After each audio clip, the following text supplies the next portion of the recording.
Hey, everybody, welcome back to Gardens, the Untold Story. I'm your host, Ken Somerville, my co host and good friend, Andy Lopez, the Invisible Gardener. Today, we're talking about natural pest control, a topic we've talked about on a few different shows. And it's something that really is important for you guys to understand how to treat pests naturally and get by. I do want to start off with thanking Goathead Gardens. He's one of the people that has signed up on the join button on YouTube and become a defender of the biology. Thanks, Goathead. Much appreciate what you do, brother.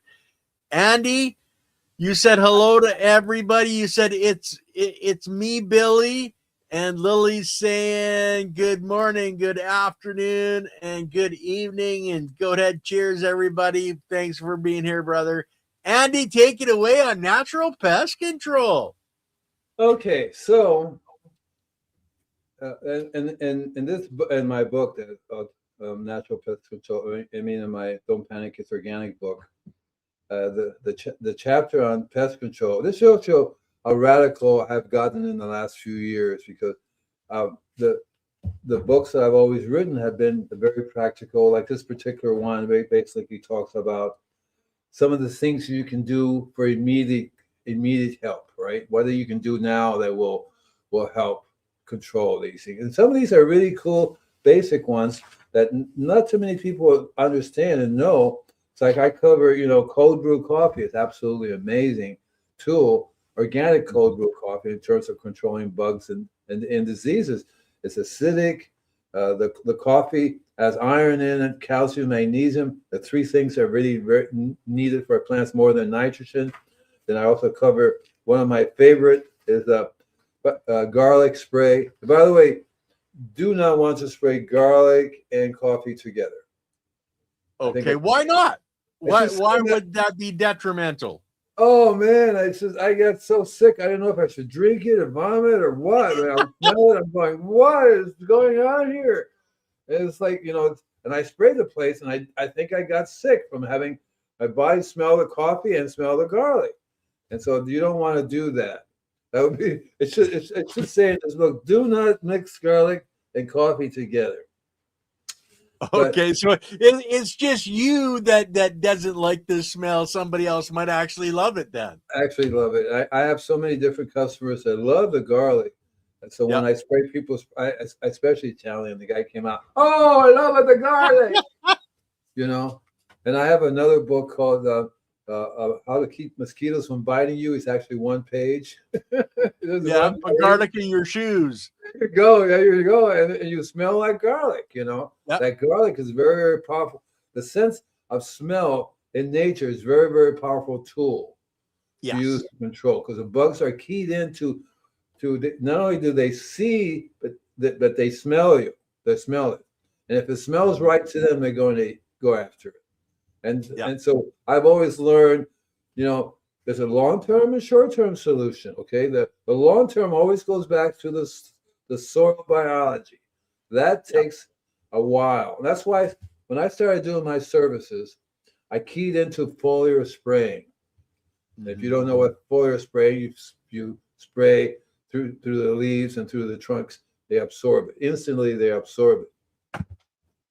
Plenty of onion and garlic. Thank you, Silly. Send it to me. And it's I'm gonna eat it later after the show. Okay. Yeah.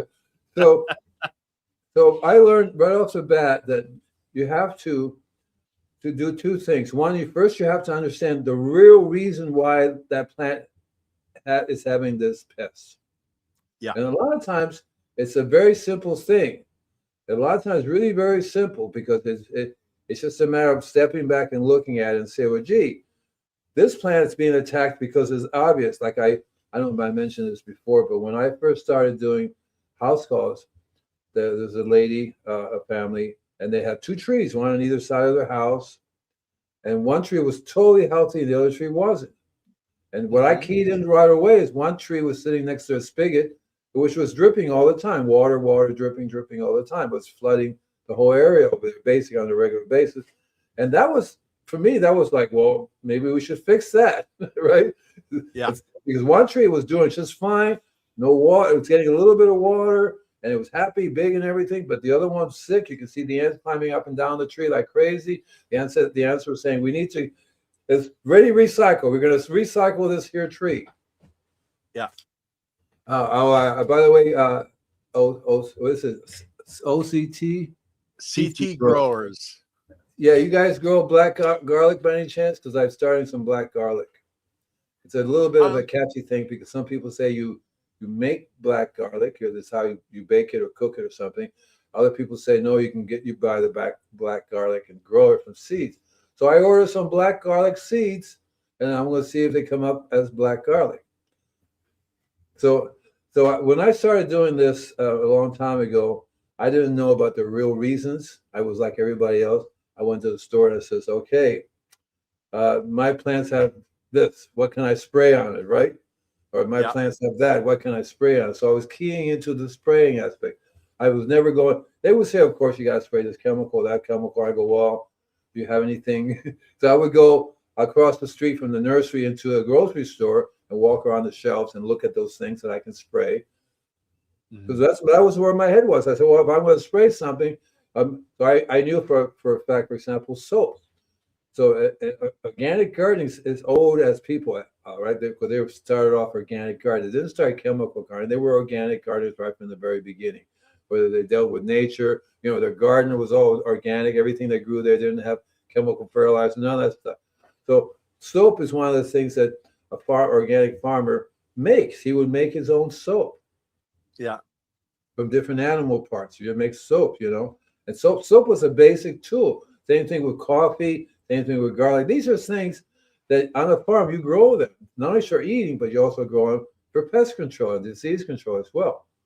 So I started keying into those things, and then I learned there are some things like milk. Milk's absolutely wonderful to use because milk has two things that are essential for a healthy plant. That's calcium. Calcium is more important than nitrogen. It's a key building block. If you don't have calcium and you don't have carbon, you're not going to get very far in letting the soil do what it has to do. If you don't have the right building blocks, then you can't build healthy cells. That's right. So it's like a condo. If you can't put together a good condo, you can't have anybody move in because there's nothing there for them to move into, So I learned right from as a young kid that I could spray my plants with various different natural things that I would buy in the grocery store. And in those days, I swear, I don't remember there being organic labeling. There was just milk, coffee. Yeah. So I would buy them, and I didn't even know that there was chemicals in those things, but I would use them in the 6th grade, 9th, up all the way through the 9th grade.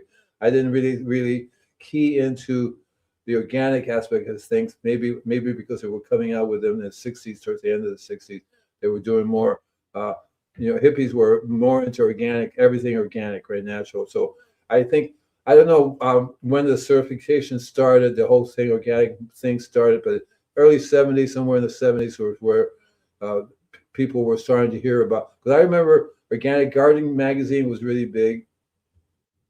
And there's another one called Acres USA was really big. And you see these organic farmers, and they didn't have organic certifications. Like I said, I don't remember exactly when that started to happen. Somewhere along the lines, organic certification appeared, OMRI appeared on the scene, and people were keying into that. But it was like 1 out of 1,000 people was into it. It wasn't like the majority of people just didn't understand. They didn't seem to care. Like the Victory Gardens, they weren't organic. They used whatever chemicals they can get the little hands on to spray, And I learned that from experience because I have a Victory Garden. And I said, well, it's not organic. No, it's a Victory Garden. We're going to spray whatever. So what I want to do is I can go over some of these things that are really cool in terms of producing a natural tool that you can make. Soap is wonderful. You have so many different varieties of soap you can use. The garlic. Andy, I have a question.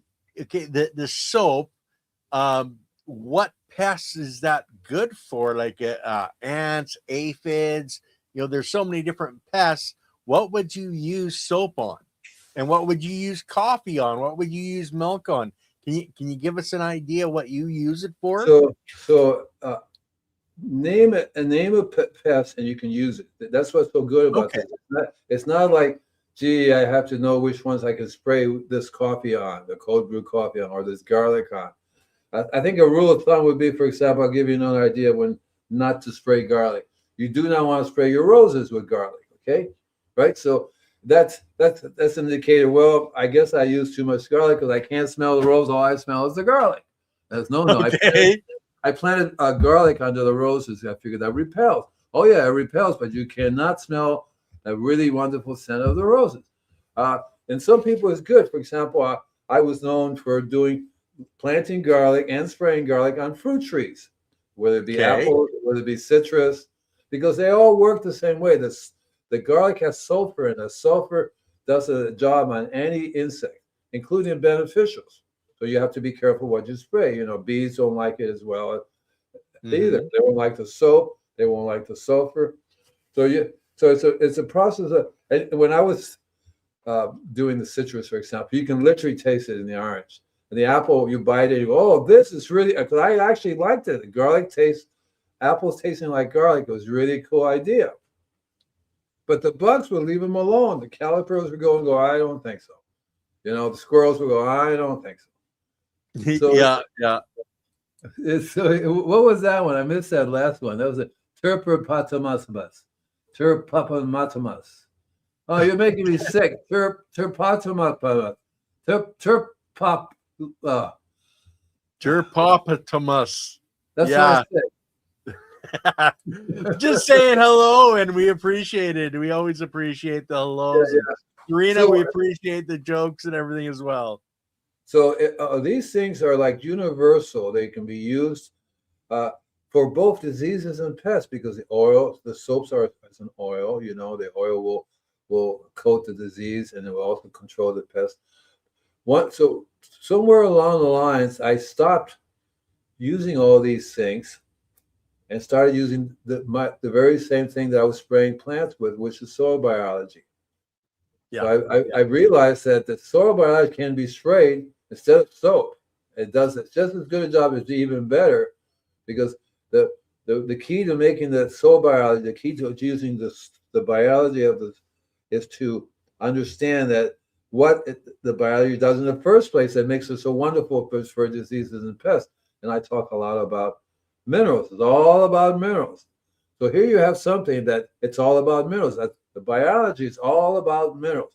They have this system of producing the mineral you need because they will create a biologist, right? A little soil biologist that specifically will go and produce that mineral, which is so cool, right? You know what I mean?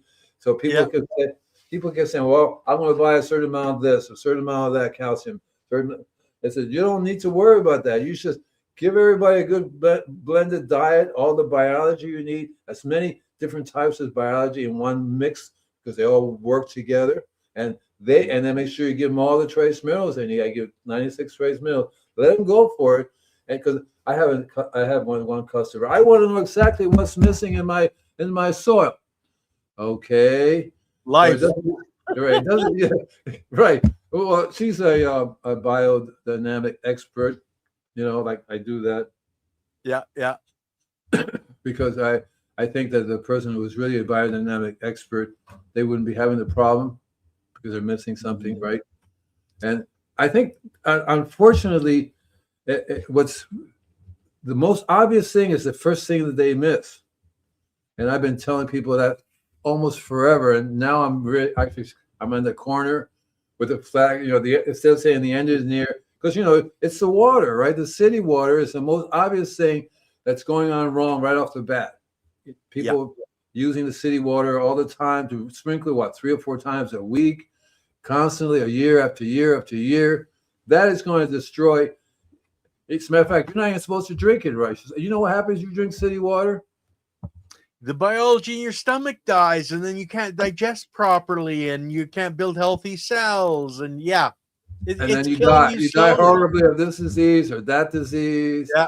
And that's exactly what's going on in the biology of the soil. because you don't really, because I asked this person, I said, let me get. Then he says, why do I need to have a water filter for the property? I says, well, do you have a water filter for? Oh yeah, we have to have a water filter for the kitchen and take a bath with water filter. Well, that's you cleaning the water for that, but why aren't you doing the same thing for the soil? Yeah, I don't know. It's nothing wrong with the water for the soil. No, because if you destroy the soil's ability to function, there's your problem. And well, yeah, because you can add all the minerals you want, but if you don't have the biology there to break those molecules apart, then it's not going to do anything for your plant, because without that biology, like if you need calcium and you're having to take it out of a carbon molecule to get that particular part of that molecule, you have to have the biology to break it apart. If you don't have the biology, it can't produce that, and then you don't have the building blocks. And like Andy, I love that you're always bringing up adding the minerals, because those are the building blocks that are necessary for all health in the plants, in our bodies, etc. And it's a key aspect, is having both the building blocks and the biology to use them. It's like, I'm going to build my house. I got all the lumber here, but I don't have a carpenter. Sorry. I don't have any nails. I don't have any. Exactly. And these they're so obvious for me. I mean, it's like I'm going, well, this is obviously what's wrong, and nobody wants to pay attention to it. Right? Nobody's even acknowledging it.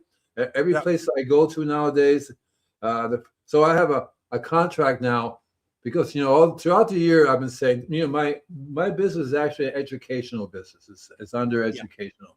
Don't panic. It's organic. It's an educational institute. Okay, it's educational. And my whole thing was, okay, the way I want to teach you is by doing it. We're going to do this together. You're going to do this, and I'm going to do this. So I'm going to become with my magic elixir. You're going to buy the best compost I can tell you to do. Mm-hmm. And you're going to have to start learning how to deal with the soil, because it's really very basic, very simple thing you have to do. Stop with the chemicals, right? Stop with the chemicals already. Right? Yeah. You're not going to heal your plant, your diseases. All the diseases, all these pests are keyed into the soil. It's the soil. The diseases are right there already. The pests are keyed. They're born in the soil. Everything's soil born. Okay. And if the soil is not functioning right, those plants are not going to be getting what they need, and they're going to be getting the pests and disease. That's the core thing you have to understand. What am I going to spray on that? So it's okay to say, what am I going to spray? Because that's a short-term help. I need to do something right now for this plant. It's going to die. I get calls almost on a regular basis. These trees are dying. Well, and that's where you're foliar spraying, and you're feeding the outside to keep it alive. But then if they don't, fix the root cause, which is the soil and the life in the soil, they're never going to heal their plant totally. It's just a vicious cycle. A perfect example is, okay, so when you have an ambulance, what do they call it, where they're doing something to save you immediately? What they put you on the thing? They put IV. Yeah, what's the name for it? Intravenous. Well, so if you only were to eat intravenously and bypass your stomach, you're going to die. Even if that's the best nutrition in the world coming in through there being given to your body says, wait a minute, stomach's not working, we're out. Yeah. Then we're done. See, I mean, you can't do that. And so I've learned from experience, because many times I would say, okay, I'm going to get some organic compost and some organic fertilizer, put it in the ground, and we're looking at the tree going, I put it there, it's all set. No, it takes time to heal. Everything has to be rebuilt. So the tree is there, but if you had a microscopic eyes, you will look at the root systems, there's no root hairs. At all. Yeah. The high nitrogen and chemical fertilizers and the salts destroy the root hairs. And the root hairs are where the certain specific type of soil biology live that transfer everything from the soil biology that's in the soil to the root hairs, and the root hairs are absorbed into the tree. That's a delivery system. Yeah. So that doesn't work right away because you can't. It has to be rebuilt. The plant has to somehow get the building blocks they need, because they will. You give the plant the building blocks, the plant will start to build, right? It'll start to repair itself. But eventually it'll say, well, wait a minute, because the root systems are constantly being attacked. So you can't repair something. If your hand is in the fire, you can't repair it until you take your hand out of the fire. You have to take your hand out of the fire and say, okay, now I can fix it. In the fire, it's kind of constantly, I'm doing all the best drugs and everything. No, your hand is going to burn. And so I look at it and see, I've learned over the years to be really, really, really simple about this stuff, because I got tired of trying to explain to people what's going on. So I tell them, okay, you're a little girl, a little boy. I'm going to tell you exactly what you're going to understand. And so the thing that people have to realize is that, and so this one lady was there 20 years, and says, what have you used chemical-wise? Oh, I'm not using anything. I got it out. Okay, 20 years, my gardener was using Roundup for 20 years or so. Roundup in it, right? Yeah. And so, and one of the things I learned when I first started doing this is really interesting, because I didn't have a machine or anything. I had basically a fertigation. I didn't even know about the fertigation unit, because those are really cool. Anybody can go out and get a fertigation unit, modify it a little bit, hook it up to your hose, and you have yourself a little spraying rig, right? But I learned when I first had a spraying rig, and was learning about my biology that I would use. One day I had a brand new customer, and it was everything is usually the same thing. Nutritional deficiency, right off the bat, right? You see, these things are dying. They're dying for several different reasons, not just nutrition, because they're choking. The root systems are not. In Florida, it's a little different. You have more soil available to you, so it's kind of hard to screw up something. You have 20 feet of soil, right? It's really hard to screw up. So it's just a simple matter of making some adjustment, stop the chemicals, and control the water. The soil comes right back because the biology is there. But when you have clay that's not even soil, and the root systems are, because they were growing, imagine they were growing in rich soil, and all of a sudden that soil turns into clay and it hardens up. It's called hard pan for a reason. Hard pan. That means air doesn't go down there, water doesn't go down there, and of course nutrition doesn't go down there. So the root systems are dying. As the root systems die, the rest of the tree goes with it, right? Yeah. Yeah. So when I first get to this house, and I said, okay, because he wanted to switch. And I think he wanted to switch because he knew that he was making himself and his family sicker. Everybody was sick. Nobody could figure out why. I said, well, maybe you should stop using these chemicals around your house that you're walking on. You're walking barefooted and you're using this chemical. You know, that's not such a good idea, because your body is like a tree, except it walks around. And so one of the things I found out that happens is that, and I still have to deal with it now, like I have a new customer. This is slightly different. This person is more biodynamic in her method. At least she managed 20 years ago to stop bringing any chemicals in, but the process she didn't change the water system that was coming in. I mean, if you buy organic fertilizer and you dump it on dead soil, that organic fertilizer is not going to work. Organic fertilizer relies on living biology to work. Duh. Yeah.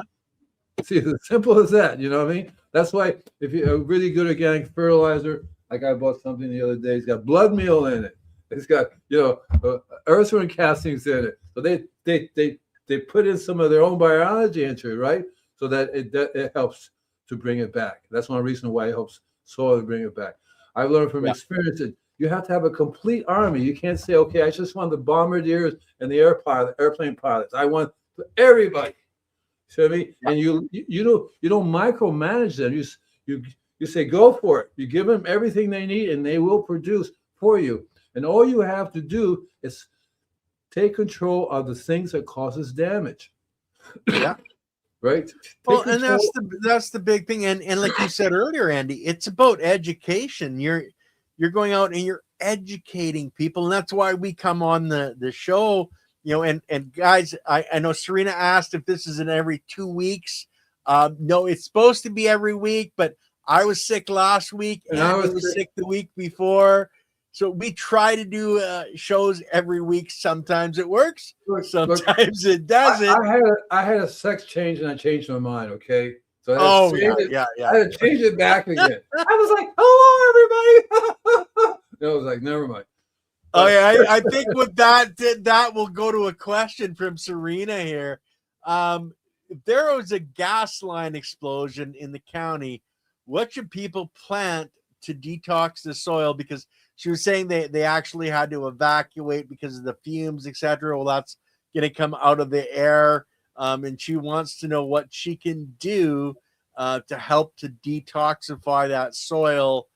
Plants, here, here, biology. here's a simple solution: whatever weed wants to grow, let it.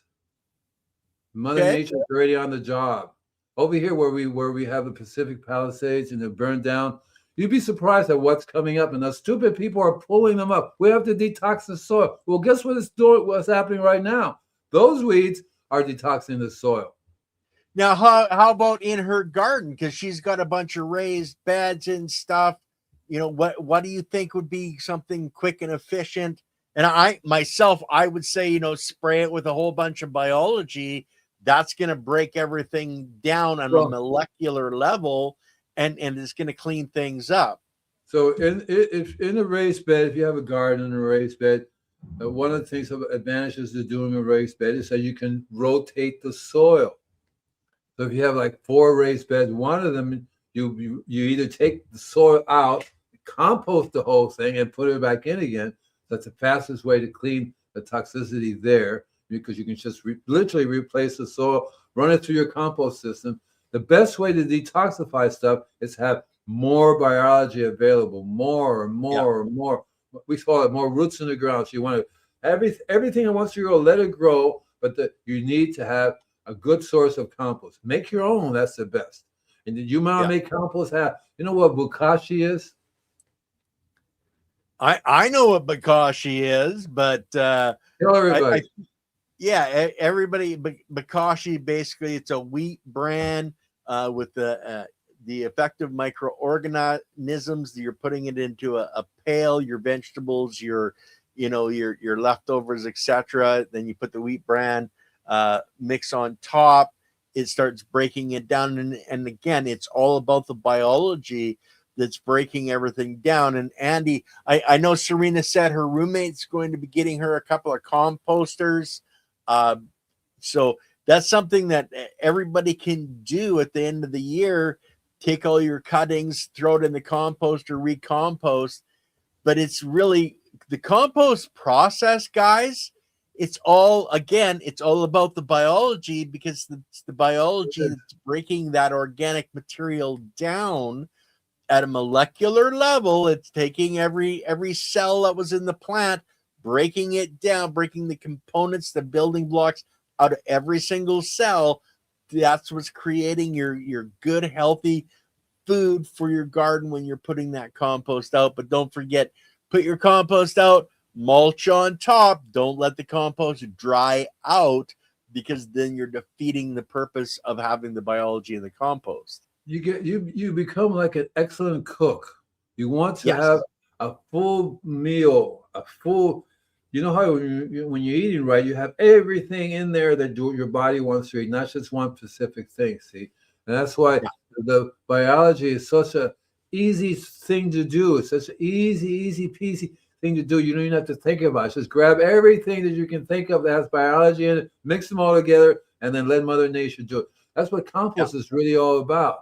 That's the real reason why we make compost. It's the concentrated biological mix that we make. It's so active that even the worms are going, we gotta move here. This is too much for us. Well, and that's the thing is, you can have just paper in your worm bin that's being broken down, or you can start with a healthy compost, and then you're making what's called vermicompost, which is taking it to a next level. And what do you do? Do you know about compost starters and accelerators? It's all about biology. You can use a lot of different things to get your compost going. So Mainly, a lot of them, it's about the nitrogen that you're adding in, and alfalfa. You can get pellets of alfalfa and throw that in. It's going to start the process of getting the bacteria going, and that's the base level of your compost, is getting that bacteria started to break everything down. But most of the time it's about nitrogen. Most people aren't lucky enough to live on a farm, because Yeah. then on a farm you can have so many sources to add to your compost. It's absolutely ridiculous. Not to mention you may have 20 different types of animals. That is the best. You have Yep. llama, chicken, rabbit. When I was making my compost, which was the best compost in the whole world, everybody was going, "What the heck you got in it?" had elephant manure in it. I had llama, I had goat, rabbit, chicken, horse, cow. You name the different types of creatures in it that would have, because each of them have their own specific biology. Blend them all together in a proper way, because that's the trick. Is you want to learn the carbon to nitrogen ratio. You don't want to have ashes. You want to have it hot enough to kill the diseases, but you want it biologically alive. And one of the reasons I love running to a grocery store or farmer's market, there's so much biology that I can come home with. It's like really absolutely ridiculous that I could use. The bokashi is one way. That's why I learned Korean farming methods, how to transfer my seedling from over there to over there. I learned about rice. Rice is a very, very wonderful way to increase your biology of your compost. I started. An old lady was telling me about making compost one year, and she bought like 10 pounds of rice. Honey, I'm going to show you what I do with my compost. And she just made a layer. She would layer it, right? And she would have a layer of rice. This is going to go onto the layer. And she only did one layer, but you could not find the rice if you knew it was there, because it immediately changes. It just gets eaten right up and it's gone. Yeah. And that's why I keyed into earthworms. The leachate, the liquid I get from there, is an excellent biological. Not clear. You should see what my garden is doing now, simply because I take so in my compost setup, excuse me, where's it? Oh, look. Oh, honey. Oh, no, never mind. What happened? Did I miss something? Well, somebody was saying are emus and camels good for the farm? And yes, any livestock is going to be good, because every type of livestock has different biology in their stomach to break what they're eating down. And when they, poop on and pee everywhere, that's adding biology into the system. And the more, like Andy said, he had elephant, he had all these different types of manures in his compost.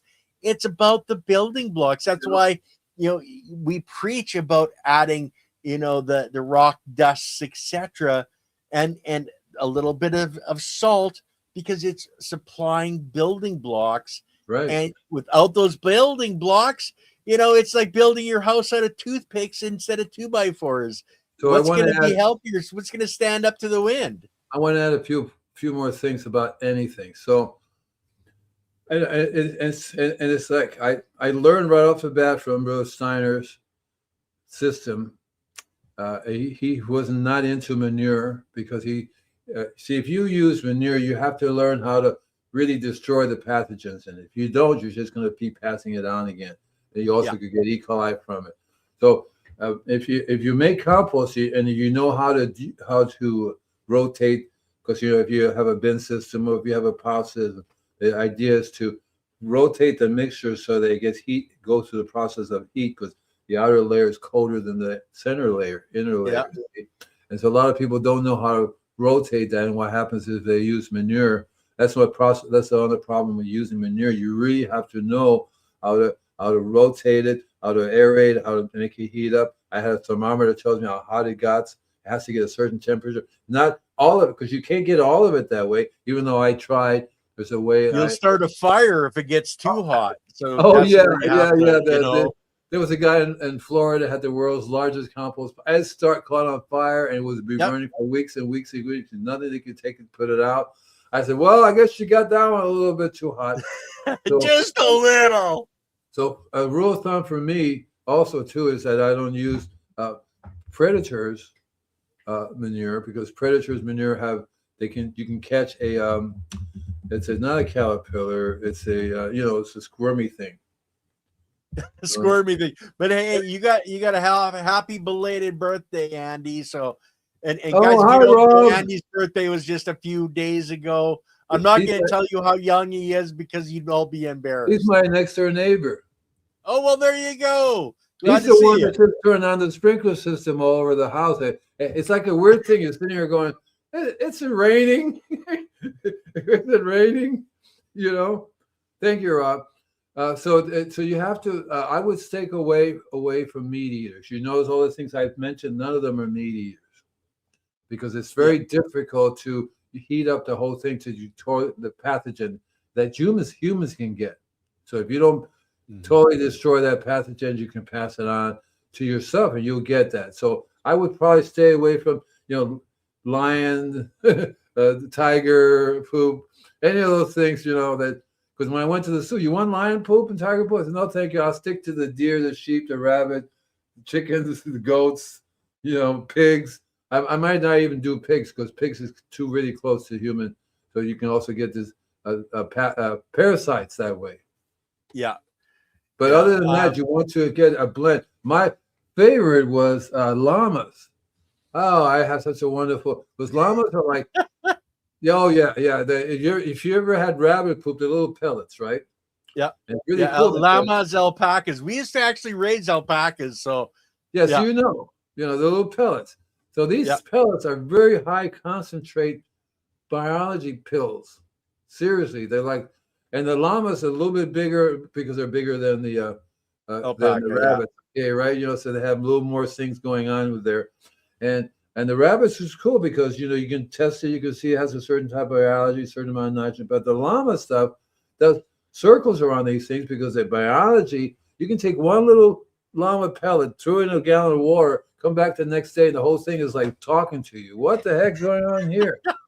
Hey, it's having a party, man. So what's so cool about it is that when I would make my compost, normally I have a shredder. I would shred it. That's part of the secret. Rather than wait 60, 90 days for things to break down, I would break it down right away. Shred, make a pile. Within 30 days, it'll be heating up. You have to rotate it. But what I did was I add the llama manure towards the end. I would dry it. Knock, knock. Who's there? Irish, happy birthday. Irish. I wish you a happy I birthday. wish you a happy birthday, Andy. Oh, God. Yeah. Yeah. So I don't want to talk about it because I decided I'm never going to have another birthday again. So if I ignore it, maybe I'll just be stuck in time here. But anyway, I'm 23 and holding. So you got another statement here. I buy Uncle Jim's worms every year for my compost pile and garden. The only thing with compost piles, guys, make sure they're cooled off. They're not hydrophilic or thermophilic, sorry, before you put the worms in, or you're just going to kill your worms. They kill the worm. Yeah, and that's the other thing is, Serena, will a meat thermometer work, or do you need a soil thermometer for your compost pile? Well, the temperature is the same. It's just the big ones you can stick in for meat. But soil thermometer actually make them a little longer, so you can stick them in further. You know what I mean? I've seen them 3 or 4 feet long, Andy, for the compost thermometer. That's right. You stick them all the way in there. When I was in Puerto Rico, my family had a farm on my mother's side, and a massive compost pile, and they put a pressure cooker into the pile. So when it got so hot, the steam would come out. They would take it out. That's how they would cook in the pressure cooker. And the compost. I always remember that to this day. I go, what the heck happened there? And then they also did a very interesting system. They would dig a trench and it would compost right in the ground, cover it up, and that's where their garden would be next year. Let the compost do its thing. But making the key to pest control, it's the same thing with disease, is that. First, you have to understand what is wrong with the foundation. That's the key. You can't fix the house without looking at make sure your foundation is solid. If your foundation is good, you say, well, okay, well, that's not the problem. Something else. Maybe the door slant or whatever. But if you can't, the whole house is going to come tumbling down. So that's what. I have to bring this up. My kitchen is not sharing itself with my garden, so I can't take tools out of the kitchen to use in the garden. I get in trouble. I have to buy separate things. Like, Well, fortunately, I live by myself. The tools are harmonious with the kitchen and the garden. I go back and forth with them. Nobody's telling me that I can't use my spoon in the garden. hey, Which I do. Andy, I'm sorry, man, but happy wife, happy life. Okay, so I got to keep Lily happy, Yeah. so I can be happy. I was married for 42 years, and the key to the happiness is my wife was always happy. When she was unhappy, I was unhappy too. We had to fix it, figure out what was wrong. Yeah, You know? I keep picturing, I have a bunch of cast iron frying pans, and when my wife is unhappy, I think, is she close to a cast iron frying pan? Yeah, I know. I was lucky in that we never fought or anything, but I know some people in my family on both Cuban and Puerto Rican side. There are major fights. Oh, I'm sure. Yeah, I'm sure. yeah. Andy, do you have an answer for this one? If you have ostrich, what would you do with the eggs?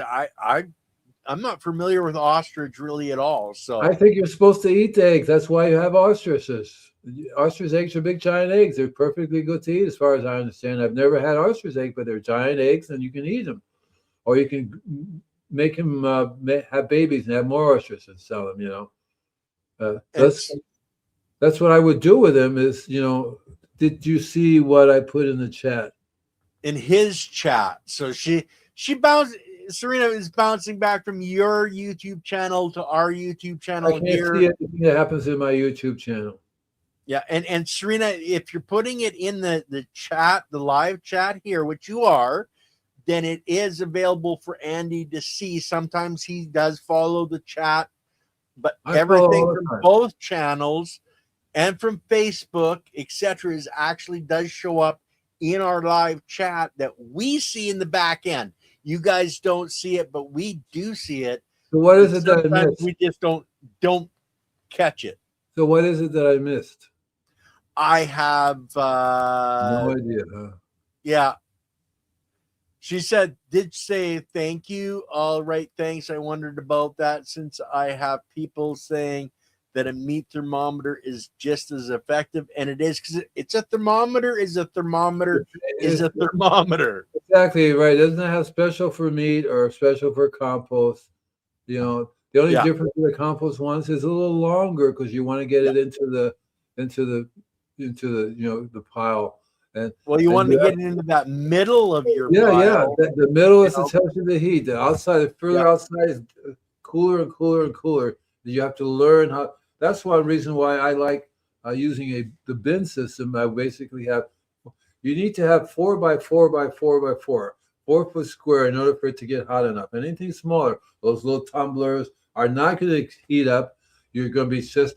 So if your tomato have a disease and you're making compost and you put in your little composter and then you put it out, you're just spreading the disease out again. It's not going to control the disease. It has to get hot enough.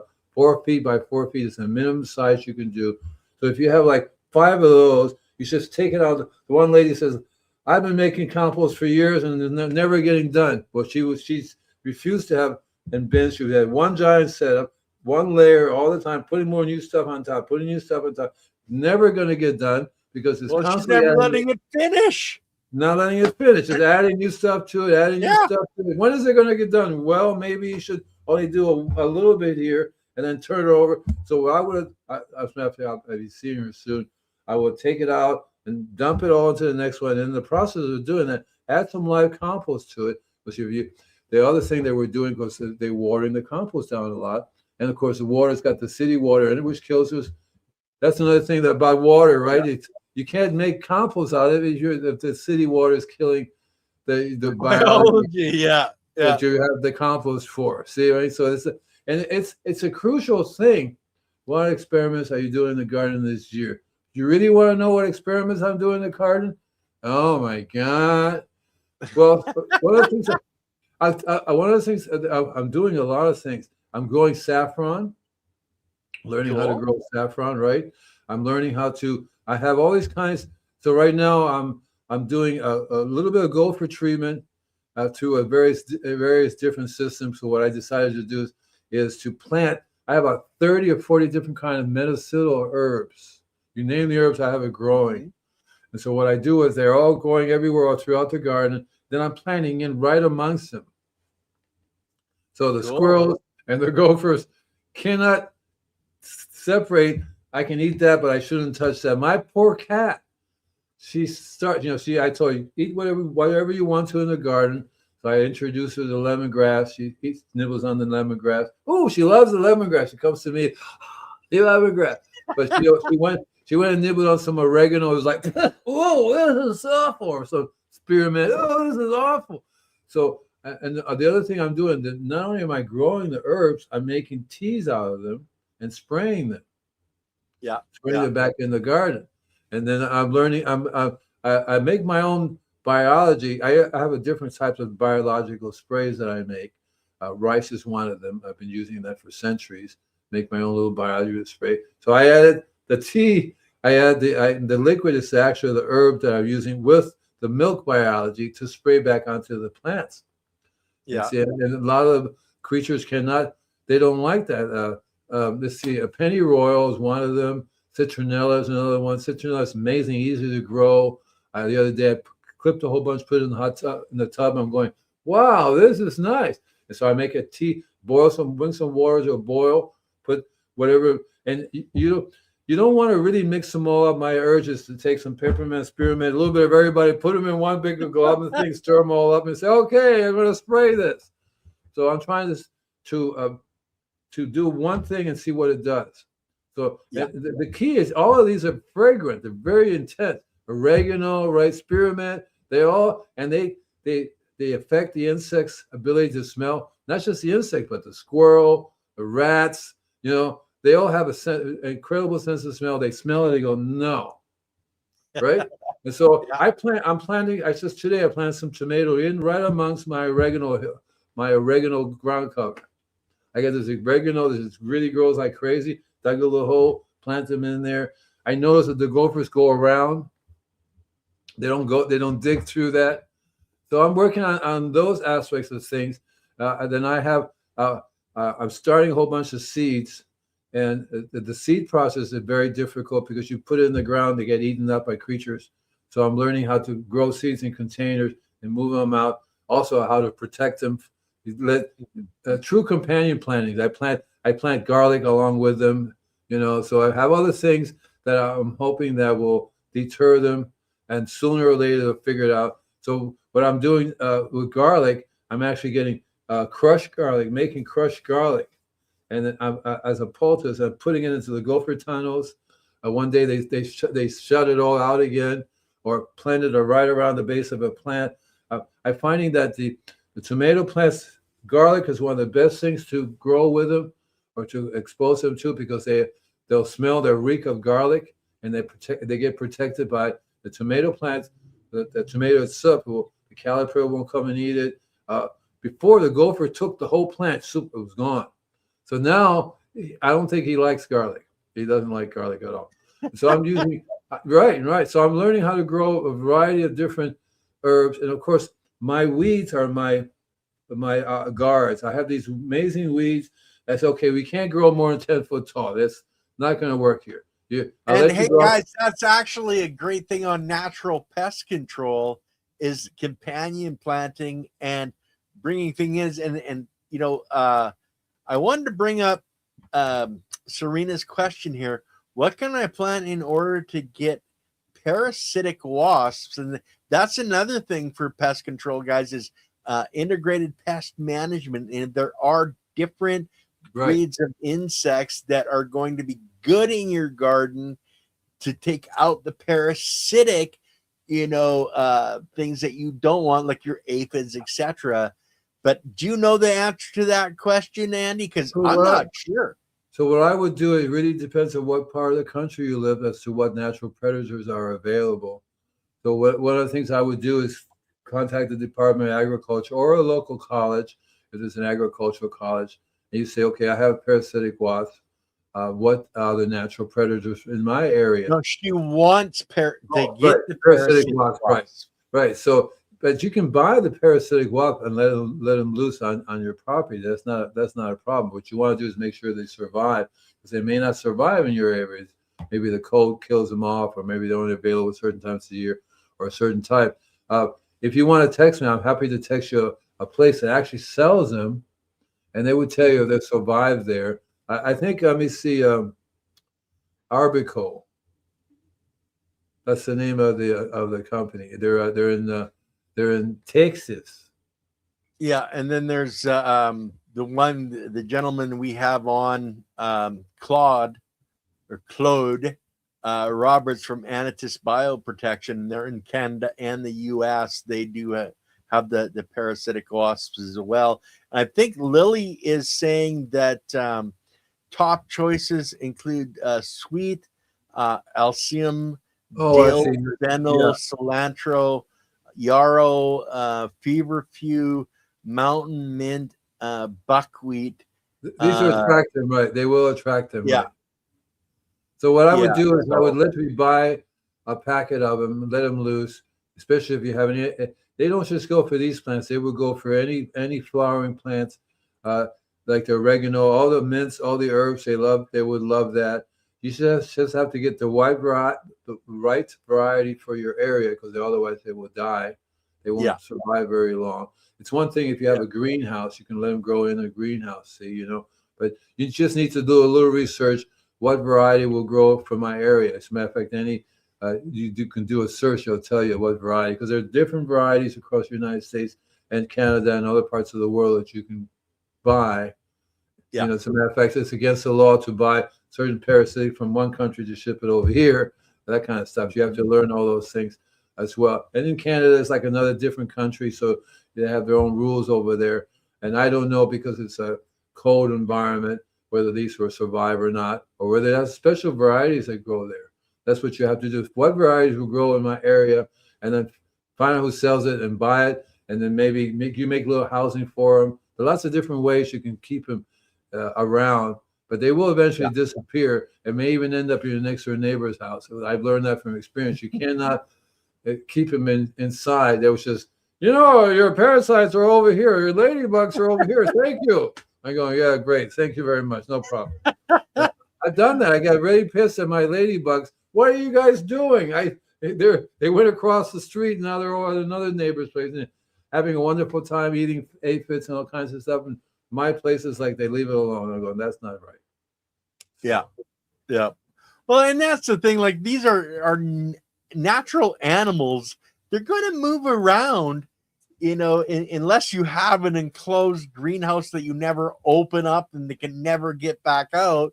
They're going to naturally flow with the life that's around them.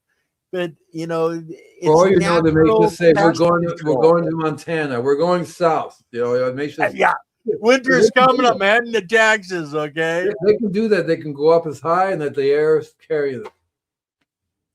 So that's not a hard thing to do. They can travel thousands of miles and they're gone. So you have to. So it's a tricky one, because you just can't keep them around. They will. There's no barriers for them. So what I would try to do is to again key into why the problem is there in the first place. There's always a solution that you want. You're not dealing with the law of cause and effect here. You're just trying to find something else that works. So you're not solving the healthier the problem. your garden and your property is, it's going to automatically bring the predators into your garden that are going to take care of the problem. That's right. That's where it's all about the health of the entire system. That's right. Which is all about biology and building blocks. So do you have a refractometer? Once you use a refractometer, you say, if I get the bricks to this level, I wouldn't have this problem. Yeah. Bada bing, bada boom. So if you have, whatever it is you're growing, you want to learn what the healthy bricks level of that is. There's an ebook that'll give you some really good ideas, and I'm giving those away. Easy enough. Just if you have a newsletter of mine, there's a little link there. Click here for the ebook, and I actually have all the different ebooks. I got 4 or 5 different ebooks that I can give away. my ebook, the remineralization of the planet ebook, the ebook all about the bricks level, the natural pest control alternatives to chemicals for the home garden. That's my book, ebook, and of course my Don't Panic, It's Organic. That's my ebook. And Yeah. I normally sell them, but if you mention this show here, and I'll just email you right back, because it's just a simple thing to add it to the email and send it to you. But the refractometer will give you a tool if you say, okay, I'm betting you don't have a refractometer, right? Say no. Say Actually, no. Serena does have a refractometer. She mentioned it a few shows ago. Everybody's slowly getting these things, Andy, because we keep talking about them and how beneficial they are to know what's going on in your soil, in your garden. Because if you get a refractometer and your levels are like horrible, then all of a sudden hey, I don't have the minerals. I don't have the biology that's Exactly going right. to use the minerals. So this is my foundation. And you talked about it, Andy, is having that foundation, and it's soil biology is the foundation of That's it. all organic life on our planet, guys. Let me tell you one more thing, really cool. So, yeah, so you have a plant that's getting diseases on it, right, or a pest, right? You do a refractometer reading, you do a Brix reading, you say, okay, this is like 10, right? Spray it with your biology, wait 24 hours, test it again. Mm-hmm. Right off the bat, you're going to say, oh my God, this thing went from a 10 to a 20. Literally. Now, it won't be able to stay there. You see what happened? Because that'll wear off, and next thing you know, another 24 hours will go by, it'll drop down again, because it takes a while to heal. You see? And so what you're doing when you're doing the spraying is you're bypassing the system that's down there, the root system, and you feeding it directly. And it's absorbing it. And to what degree it can use it, because normally it has to get it from the roots. Mother Nature is the only one that can give you all these trace minerals in the right proportion and right. Don't think you're a chemist, you can blend it together, it doesn't work. But if you look at the refractometer reading, you'll go, wow, this plant has a pest and disease, you name it, right, 10 refractometer reading. You wait 24 hours, do the reading again on the same time of day. You're going to see it's going to shoot up 10 degrees easily, especially if your biology is perfect. My biology will do that. I've done it so many times. I go spray before I spray a place. I do a Brix reading, then I spray it because it's in my neighborhood. I'm going to come back and do another reading. 2 days later, I do a reading. Boom, it's changed. As a matter of fact, one of the things that's happening now with Layton's compost, they apply it. 2 days later, people call me up. What happened to my tree? It's a bright green color. It just went green all by itself. If you were to do a Brix reading before that and after, you're going to see the difference. And that Brix reading will stay a little longer because the compost is doing its thing, but you still have to heal it. The way you can tell the plant is healed is the Brix level rises and it stays up there. It doesn't come down. It stays at that level. Yeah. And Serena, you're not testing your soil for Brix reading. You're testing a leaf on your plant to get a Brix reading. It's not a soil test.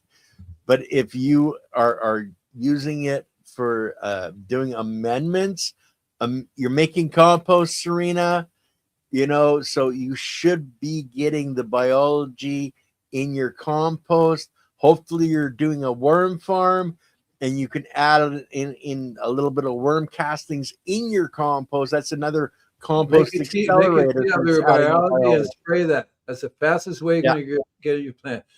Probably what's happening is that your soil is not together yet. Something's wrong there, whether the pH is off, whether you're not doing everything that in terms of biology needs to be done in the soil. That's what I would key into. So take a Brix reading of the plant, make a tea from your compost, spray it, wait a few days, test the Brix reading again. If it raises, okay, it's in the compost. Why is it not doing the right thing to the soil? That's what you want to look and see, okay? And I make a wild guess, city water. I'm just going to say city water. I think Serena is really progressing with what she's been doing, because she has went out and she has gotten the bricks meter. She has gotten the compost. She's doing all the things. And I think in a lot of ways, it's once you're there, but you keep, as a human being, we keep going, well, what can I do? What can I do? And sometimes you don't need to do anything. Once you have that true living soil, you're just, it's amazing. Once you learn how to make the stuff, you can tell. See, I stopped doing lab reports. I stopped doing anything else because I have vision. I can see. Wow, look at this. You can see it. You can see that the plant's like, oh, I can breathe again. I'm working, but it takes a while to heal. So they'll get the hit, and then they'll start to. You have to give. That's why the foliar feeding is the key to it. You got to give it the foliar. They get the food, and at the same time, it could take you years to get that soil back in shape again. It could be so much toxins in there. How can you eliminate toxins, right? So that toxin is going to get transferred. That's a slow process too. You have to be real careful with that stuff. You have to stop the process of any chemicals coming in. City water, right there. Every city, anything that kills biology, stop. Exactly right. The chemical fertilizers. There's so much stuff, but right there in front of you that people don't get is the city water. That is what's causing the damage. If you was to take a soil test and test the soil, we have a lab we work with at Leuven. We had them on our show. They will show you the salts because that's the salts stay in the ground forever until you remove them. And those salts are what's the toxic, level. You know what I mean? At the level of the toxicity. Well, so it really depends on a lot of different factors, guys. But we try to cover all of this stuff, and we cover a lot of this stuff on the Soil Matters with Leighton.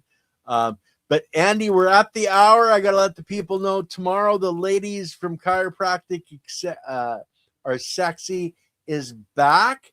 And then on Saturday, I have Wacky out of the UK is coming on with me on Conversations in Ken's Cafe. We should have Dr. Paula Ruffin back on for Sunday. Monday, we have Tom Landry coming on. We're going to talk more about his horizontal soil system. And then the Monday after that, we've actually got a full panel on the horizontal soil system. So you guys are going to want to check that out. But Andy, say peace out, brother. I'm ending the stream, guys. Take care.